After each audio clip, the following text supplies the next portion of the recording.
Greetings, everyone. It's time to switch gears and start talking about a two-dimensional or two-variable system instead of the equations that we've been solving.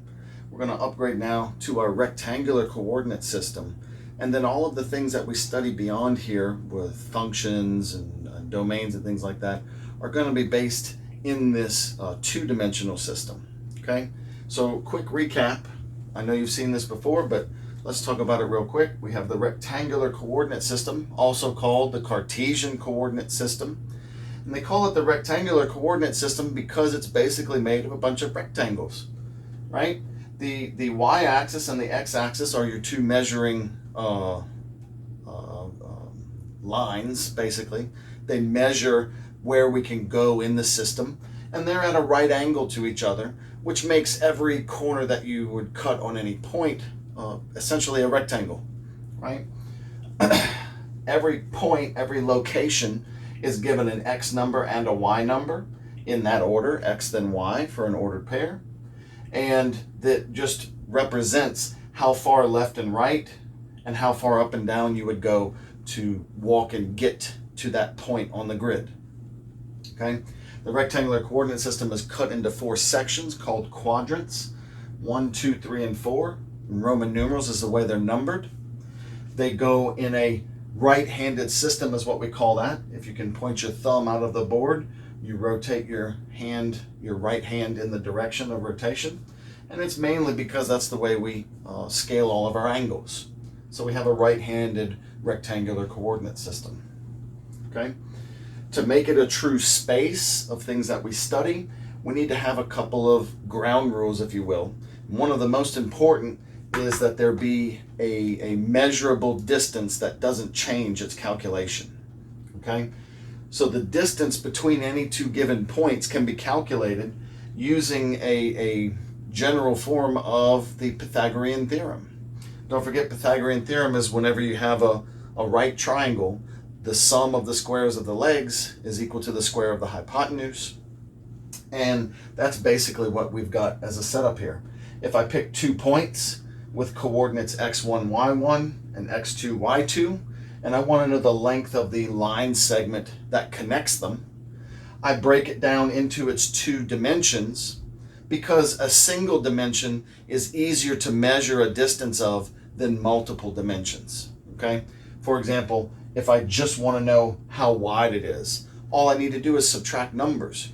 You do things like this all the time with rulers and with yardsticks and things like that. If you want to know the distance, that's one-dimensional because it only goes along one axis, okay? But we're trying to calculate a distance in 2 dimensions, and we're doing that by breaking it into its 2 different dimensions here. So I have my x measurement and I have my y measurement by doing x2 minus x1 for the run, y2 minus y1 for the rise or fall, whichever one it happens to be. And then those are the legs of a right triangle. So if I add up the squares of those right here, it should equal the square of the hypotenuse, which happens to be the line segment I want the length of. If I do a square root, I then get what we call the distance between 2 points formula. Square root of run squared plus rise squared. Okay? Another thing that we find important to be able to calculate is a midpoint between any 2 given points. You can find the exact middle. This one's a little bit more straightforward to see. If you're talking about the middle of any 2 given points, then the x and the y numerical measurements are the exact middle of the 2 dimensions that they come from, right? The x number is going to be the middle of the 2 given x coordinates. The y number is going to be the middle of the 2 given y coordinates. And in math, the easiest way to find the middle of 2 things is to average them. So that's all we're really doing here. Notice the midpoint is actually 2 formulas in one because it's an actual point. So I have 2 different pieces, right? I'm averaging the x's, add them together, divide by 2. And I'm averaging the y's, add them together, divide by 2. And that's how you would calculate a midpoint. Okay? Let's go ahead and put our money where our mouth is and do some of these calculations. Calculate the distance between and the midpoint of -6,5 and 7, -4. Okay? So -6,5 let's go ahead and just put a rough grid up here, right? -6 is going to be to the left, 5 is going to be up. So that would be this point here. And 7, -4 would be to the right and down.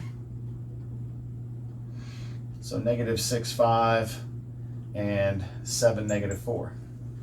So we're expecting the length to be this distance here between those 2 points. And then of course the midpoint is going to be somewhere in this region here. So let's do the calculations. The distance between these 2 points is going to be the square root of -6 minus 7 squared. Now, I'm going to stop here for just a second. Wait a minute, Mr. Simon. You said x2 minus x1. Why didn't you do 7 minus -6? And then I would retort, it doesn't matter. What if I had given you -6, 5 as your second point? Okay? The only reason we have this written the way we do is just to be generic and concise. Okay? So it really doesn't matter which one you pick to be first as long as you stay consistent in these things. Also, the distance formula would be even more forgiving than some other ones because the squares get rid of any of your negatives anyway. Okay? You still have to subtract. In this case, they'll end up summing, though, because they're both negative. All right, so to stay consistent, that just means I would do 5 minus -4 squared. Okay? So -6 minus 7 is -13 squared, plus 5 minus -4 is 9 squared. So I have the square root of 169 plus 81, which would give me the square root of 250 once I add those together. And depending on what you're doing this for, if it's a real world app or if it's like for a computer homework system, whatever, you may have to do different variations of this answer. First, let's simplify and get the exact answer, and then let's also number crunch and get the approximate, right? So to simplify, I notice that this is 25 times 10, right? Like so. And of course, the square root of 25 is 5. So I'm left with 5 square root of 10. And that's the exact form of the answer, 5 square root of 10. So the square root of 250, we have to number crunch, right? There's no way to get that decimal, or at least no fast way, right? It's approximately 15.81. Okay? So the distance between these 2 points, the length of this line right here, is just under 16, right? 15.8 on that one. Let's calculate the midpoint. The midpoint is going to be -6 plus 7 over 2 and 5 plus -4 over 2. So -6 plus 7 is 1 over 2, and 5 plus -4 also 1. Weird coincidence. So I'm getting 1/2 comma 1/2. And that's a completely acceptable way to write the answer. Notice that that's pretty close to what we're talking about the middle here. 1/2, 1/2 would be right about here-ish. That would be our midpoint right here. But this drawing is not nearly as good as GeoGebra can do. So why don't you go take a look at that real quick. Let's take a look at the thing that we just calculated.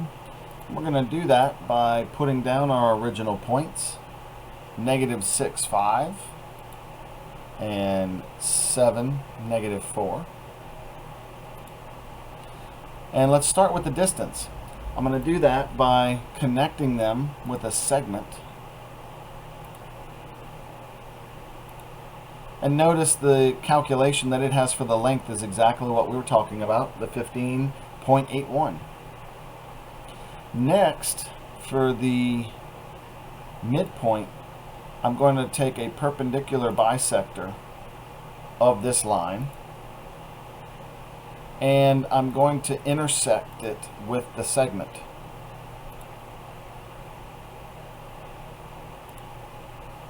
Notice what I get there then is a point in the middle, and it's exactly 1/2, 1/2. 0.5, 0.5 is the location of this. Okay? And so that what we can do then to really show you is if I then also do a segment between these 2 points, I get 7.91. And if I do another segment between these 2 points, I also get 7.91. So that definitely is the midpoint. It's the same on either side. And when I have either of the segments up, you can't differentiate. They are in all one big straight line with each other. Here are two applications of midpoint and distance that can come up sometimes. Find the midpoint, find the point whose midpoint with 8,3 is -5,1. In other words, 8,3 is one of the endpoints. We want to know the other endpoint if we know that the middle point is -5,1, right? So as you can see from the diagram, this is exactly what's happening. I have 8,3 as one of my endpoints. -5,1 is the middle, and so the distance on either side of -5,1 should be equidistant, right? The distance should be equal. And we're going to be finding this point. But we're just going to calculate it. So here's what we have. The midpoint formula, right? Midpoint equals x2 plus x1 over 2, y2 plus y1 over 2, like so. So over here what I have is midpoint, which is -5,1, is equal to, I don't know one of the x coordinates, so I'll just put x plus the other x coordinate is 8 over 2. And then the same thing, I don't know one of the y coordinates, but I'll put in the other y coordinate is 3 over 2, like that. Then what you can realize is I actually have two different calculations that can be completely separate here. I'm just going to use this equal sign to equate these two pieces and these two pieces. So I basically have two equations to solve. I've got -5 is equal to x plus 8 over 2, and 1 is equal to y plus 3 over 2. Okay, so I'm going to multiply both sides by 2 to get rid of this fraction. That's going to give me -10 is equal to x plus 8. I am then going to subtract 8 from both sides to get x isolated, and that's going to give me -18. Same process over here. I'm going to multiply both sides by 2, and then I'm going to get y by itself by subtracting 3. So apparently my answer point has got to be -18, -1. Does it look like it should be in quadrant 3? Because the calculations say it's in quadrant 3 because they're both negative. And look, it does slightly go underneath the line there, right? Should be right about there. Okay, next application. Find the points, plural, that are 13 units away from 6, 2, and also have a y coordinate of 7. Okay, now the first thing you got to realize is all of the points that have a y coordinate of 7 form a horizontal line. All of the points in the system that all have the same y coordinate, which is 7, right? This could be -10, 7, -5, 7, -1, 7, 0, 7, 2, 7, 5, 7, right? All the way out to 107. But if they have a y coordinate of 7, they're all going to be on that horizontal line. 6, 2 is somewhere down here. And if I want to get 13 units away, basically that could happen in two different spots. If I keep that same 13 length and go anywhere else, notice it won't be in that y coordinate zone that we want. So there's only two different locations where that happens. Okay, and we can actually find them both practically at the same time. I'm going to plug this into our distance formula, right? The distance between 2 points. I'm going to use this version. D squared is equal to x2 minus x1 squared plus y2 minus y1 squared, right? I know both y coordinates. I know that all of my y coordinates should either be 7, and then the y coordinate of the point that I'm doing the distance here is 2, right? Remember, I'm doing a distance. So I'm actually, just pretend I'm doing this one, for instance. The distance is 13, and I'm using the x and y coordinate from this point and the x and y coordinate from that point. So my distance is 13 squared. I don't know both x coordinates, though. I do know the x coordinate of the center point here, but I don't know the x coordinate of those points. So I'll write that as x minus 6 squared like that. Okay? So let's simplify a little bit. 13 squared, 169. I'm not going to multiply out this. It'll actually be easier to solve in its current form. 7 minus 2, though, that's 5 squared is 25. Okay? If I subtract 25 from both sides, then I have 144 is equal to x minus 6 all quantity squared. From here, instead of using the square, I'm just going to get rid of it. And in doing so, I'll use a square root. But of course, don't forget, if we introduce the square root, that's like bringing a radical to the party. Radicals bring buddies, especially when they're even. Yeah? Even radicals bring buddies. So what I actually have here is plus n minus 12 is equal to x minus 6. And look, that's where we're going to get our dual answers, right? Because I've actually got two different situations here. If I add 6 to both sides, then I have 6 plus or minus 12 is equal to x. 6 plus 12 is 18, or 6 minus 12 is negative 6. So I have my two coordinates, and that's what you need to display this as. These are actual coordinate points. So I've got 18, 7, that's this guy over here, and negative 6, 7, that's this guy over here. Now, of course, the drawings that I have here are rudimentary. Go take a look at what this looks like in GeoGebra. And while you're there, notice that this is actually the beginnings of talking about circles, because it's keeping a constant distance. Okay? Go take a look.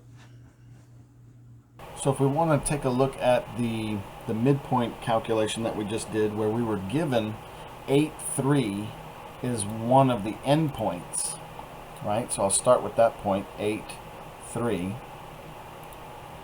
And negative 5, 1 was supposedly the midpoint here. And I want to find the point that's somewhere on the other side of these two, right?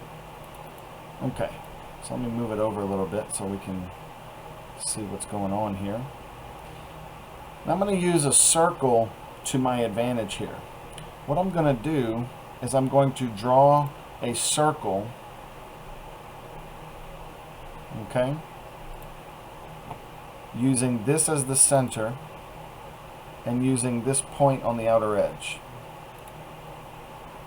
So don't worry about the equation or anything like that. What I've done is I've now created a set of points that are the same distance from this middle point. So if B truly is the midpoint of this first point, 8, 3, and something else on the other side, then this circle will have that point somewhere on it. Okay? Next, what I'll do is just have a line through the 2 points in question, A and B.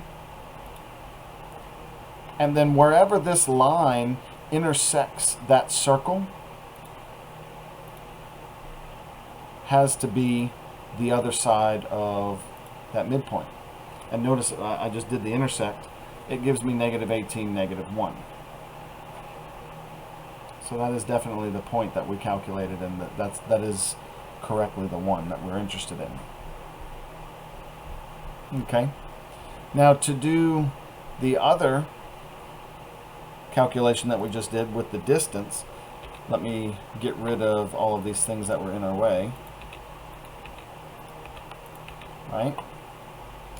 And again, let's start with the things that we had in question. Whoops. Let me get it back to where we were here. Okay. So like this. We were given the point 6, 2. And then all of the points with the y coordinate of 7. For that, all I'll need to do is type in y equals 7 into the bar down here. And you see it gives me this horizontal line. That's all of the points with the y coordinate of 7. For this line, I'm going to change it to dash because it's not necessarily the thing we're interested in. Okay? And I'll make it blue. We want the points that are 13 units away from this guy right here. Okay? And we want them also to be on this line right here. So let's see. 2 plus 13 is 15. Here's what I'm going to do. I'm going to make a circle with a radius of 13. Okay? By making this circle of radius 13, I'm going to select all of the points that are 13 units away from the point 6, 2. Okay, so I'm going to put this point up here, which is exactly 13 units away. And of course, that's not one of my answers, but here's what I'm going to do. I'm going to do this circle again where this is the center, right? And I'm going to make this point right here the other end. So now this circle represents all points that are 13 units away from this original point right here, 6, 2. So then from here, if I were to intersect the circle with this line, notice it gives me the two solutions C and D here, which are exactly the 2 points that we were calculating before. Those right there, if I select a segment between them two, notice if I go ahead and take this segment here, it's 13 units. And this one right here also is 13 units, right? So you can see them a little bit better when I color them like that.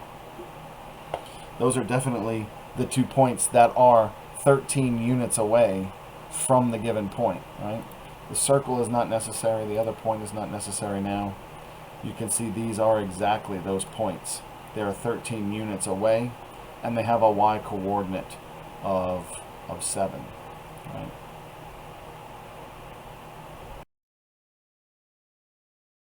Next, we need to talk about circles. We're going to be graphing circles and talking about equations of circles all throughout the course, and they don't really fit in with all of the discussions of functions because of the way the circle shapes are on the grid. So we talk about them here with points and distance and everything, and it fits well with the formulas. Now, to define a circle, don't forget that we just need 2 pieces of information. I need a center point and I need a radius length.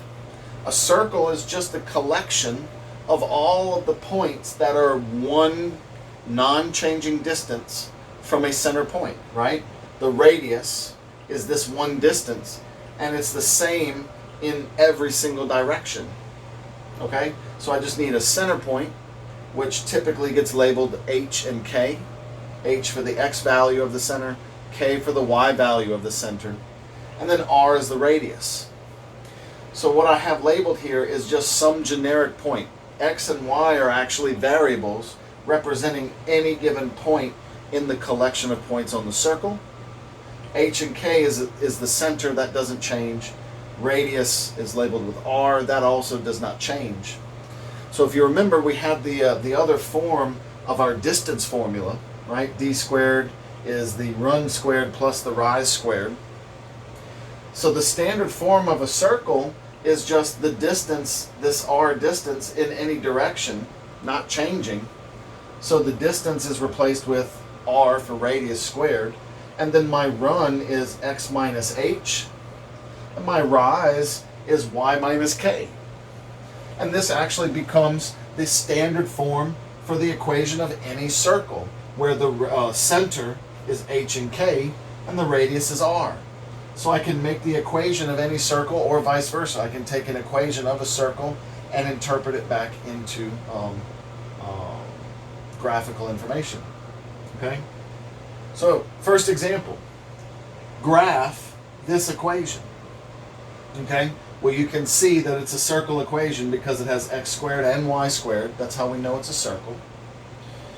Next, I can read the numbers inside the parentheses here, right? H and K. Notice the plus here, though. Don't forget that the original here had subtractions. So that means my center is 3 and negative 1. So my center is 3, negative 1. Okay? My radius squared is 4. Don't forget the number over here is r squared. Right?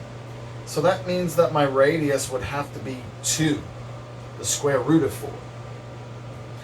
Okay, so let's graph this circle now that I know this information.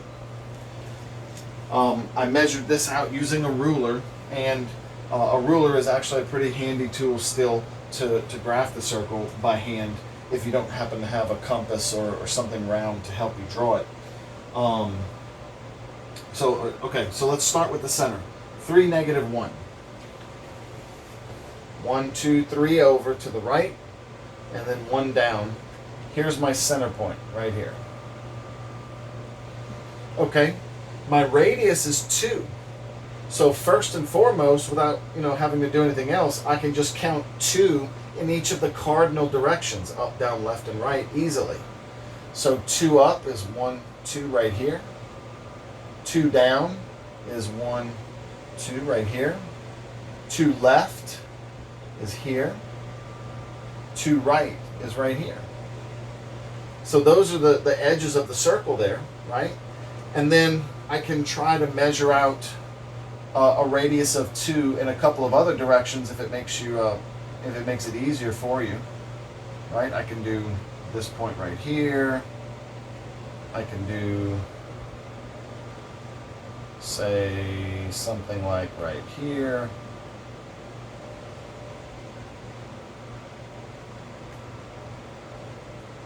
And it really doesn't matter which way I'm pointing, right? Because you can see I can rotate it any way. But I've got that radius, and it's supposed to be the same in all directions anyway, right? So then I can just measure it. Really, you can even do a couple of different points if you wanted to. You could do one here, and then also do one, down here, or something like that. Eventually, you fill it in enough.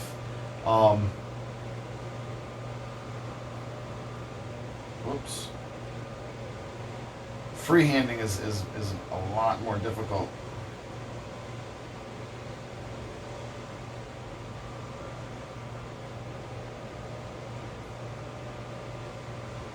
But you get the idea. So this is the circle that's represented by this equation. Okay? All right, so then some other things that can come up. You can go in reverse order, right? Find the equation for a certain circle. In this case, find the equation of the circle that has 2 points on the circle, but not just anywhere. These 2 points are the 2 endpoints of a diameter. And don't forget, a diameter just means 2 back-to-back radii lengths, right? In the same linear path.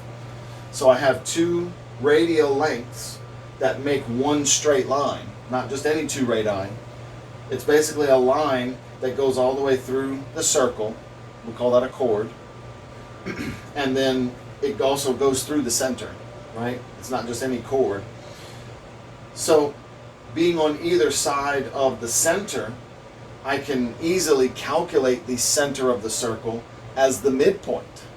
And then once I have the center, I can use the distance calculation to find the length of the radius. So let's go ahead and do that. All right? I'm going to start with finding the center point. My center is going to be the midpoint formula where I'm averaging the two x's and the two y's, right? So that's going to be 2 plus 14 over 2 and 8 plus negative 6 over 2. Okay, so my center point, that's 16 over 2, which is 8, and 2 over 2, which is 1. Okay, so my center point is 8, 1. Well, that's great. I can already set up some of my answer, right? The center point is h and k in my equation. So I already know this much. I already know that it's x minus 8 squared plus y minus 1 squared. And then I just need a radius number over here to square. And then I'll have the answer, the equation of the circle. Right? I'm just missing that. Okay, well, I know the coordinates of the center. And I know either one of these points is the radius distance. So I'm going to compute that, right? I'm going to do the distance formula for the radius here. The radius is going to be equal to the square root, and I'm using the distance formula, x2 minus x1. So that's 8 minus 14 squared plus 1 minus negative 6. And it didn't matter which point I picked. I just picked the one that was closer to my eyes right there. It really doesn't matter. 8 minus 14 is negative 6, and it's squared. So that's 36. And then 1 minus negative 6 is 7. Squared is 49. Okay. 36 and 49 is 85. Okay? Now I know it's tempting to look for ways to simplify this or to write it in decimal, but don't forget what we're actually doing here is making the equation of the circle. It is important to have this radius in case you're going to do anything else with this circle. It's good that we have this calculation. But for the question at hand, don't forget that what I need actually is r squared for my equation, right? Okay, easy. R squared here is just 85. You can see that from this calculation, right? You square both sides and I get r squared. So for my answer, my final equation over here, I would simply just put the 85. And there we have it.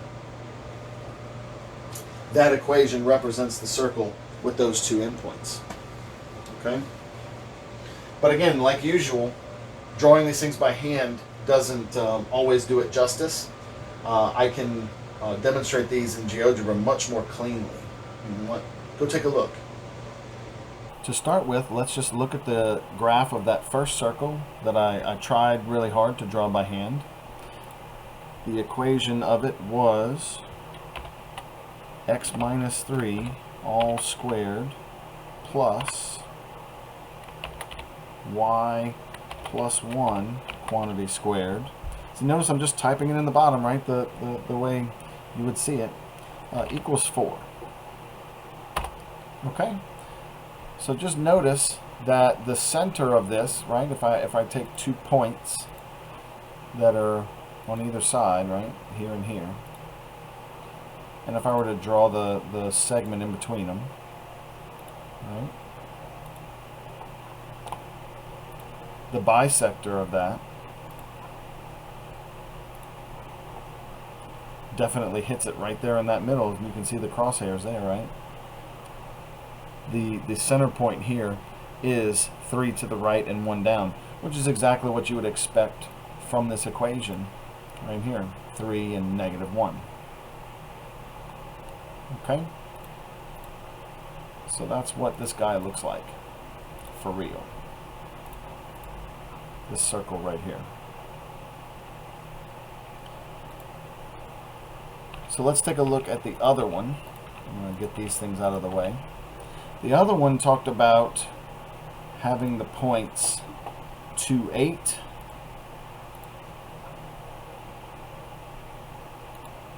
and 14, -6. Let me get it a little bit more in the frame here. 14, -6. And those were supposed to be either end of a circle, and the circle was supposed to give us, we were supposed to give the circle equation, right? Okay, so let's start by connecting these two with a segment, right? And then I'm going to do the perpendicular bisector of this segment, like so. And I'm going to intersect these two lines. So then that shows us the center.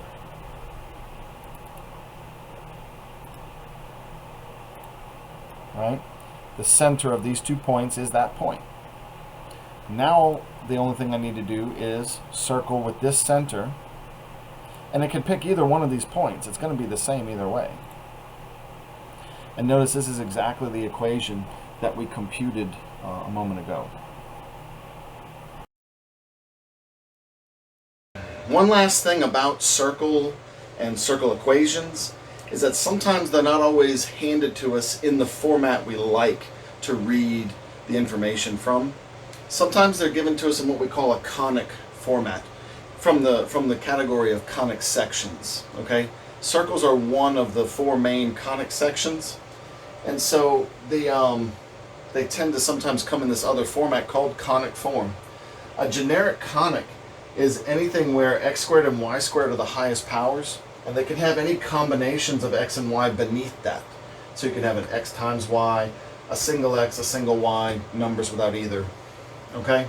If it's going to be a circle though, the a and b terms here have to be the same. So typically they don't even have anything other than 1 and 1, because you could just divide away whatever they are anyway. Okay? You can have single x terms, you can have single y terms. We don't ever worry about the cross terms of x and y, because those are for rotations, and rotating a circle doesn't do anything. Okay? So then these are really the terms that you will see if you're going to run into one of these circle conic forms. And what we would prefer to do is convert it from these conic forms into our standard circle form. Okay? If you think back to when we were dealing with quadratics, we would take things that have x squared and x, and we would bring them together by completing the square into something with a parentheses and squared. Okay, that's all we're going to be doing, is completing the square 2 times, and it'll have it in the nice, prettier form that we like. Okay, so let's go ahead and do one example of that real quick. Okay, so notice I've got x squared and I've got minus 10x. I'm going to rewrite that so that those are together. And I'm going to leave a little gap. Plus y squared and the 6y go together, right? And I'm going to leave a gap. Okay? And then actually, instead of just leaving it like it is, I do know that I need all of my numbers to that side. I'm going to go ahead and subtract the 18 to the other side of the equation there.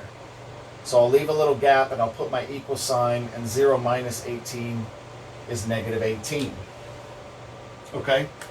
Now remember, when we're completing the square, what we're going to do is go ahead and set up the next step like we're already ready to go. And then they sort of feed off of each other by doing the 1/2 and the squared steps. Okay?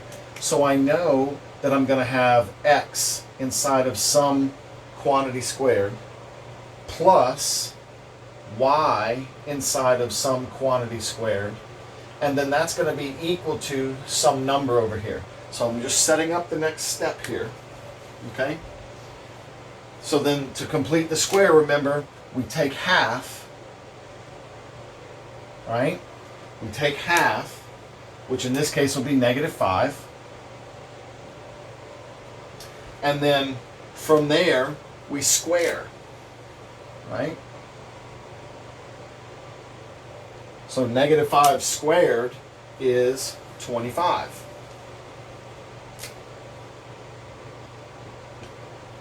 So then what I've done is I've created a trinomial here that factors perfectly into this, right? Two numbers that multiply to get 25 and add to get -10 would be -5 and -5. So I get this clean. And then of course, since I added 25 to this side, I can't get away with just doing that. I have to also add it to the other side. So plus 25 here as well. All right. So let's do it one more time. Half of 6 is 3. Squared is 9. And if I add 9 to this side, I also have to add 9 to that side. Okay? Notice I've already got these two pieces. That's perfect for a circle equation, right? I've got my x and my y squared terms. And then I'm just going to add up this side like I'm supposed to. This adds up to be 16. Okay? So in other words, this equation right here, if I were to try and graph this point by point, just by plugging in x's and calculating y's and whatnot, I would get a circle with the center at 5, -3, and with a radius of the square root of 16, which is 4. Okay? Well, go take a look at how I can type in that equation and it will actually give me that correct circle. Okay, this is the equation for that conic. Okay, go take a look in GeoGebra, and then after that, that's it. So I hope that this lecture on Cartesian coordinates, distance, midpoint, and circles has helped you in your algebra endeavors. To finish up here, I'm just going to talk about the equation that we just converted from conic form, and I'm just going to type it in so that you can see what happens. I had x squared plus y squared minus 10x plus 6y plus 18 equals 0. So then there's that circle right there. There's that equation here, and then here's the actual circle. Notice where the center point is, right? You can see the endpoints here and here, and then the endpoints here and here. You can tell the center is here, right? And if we need proof, then all I need to do is put a point somewhere on the edge of the circle, make a segment between those, and then if I were to move anywhere in the circle, I want you to notice that the length of the segment here never changes, right? The length of the segment never changes. Okay, so the center point that we have is the 5, -3, and the radius is 4, which is exactly what we were just talking about in the lecture.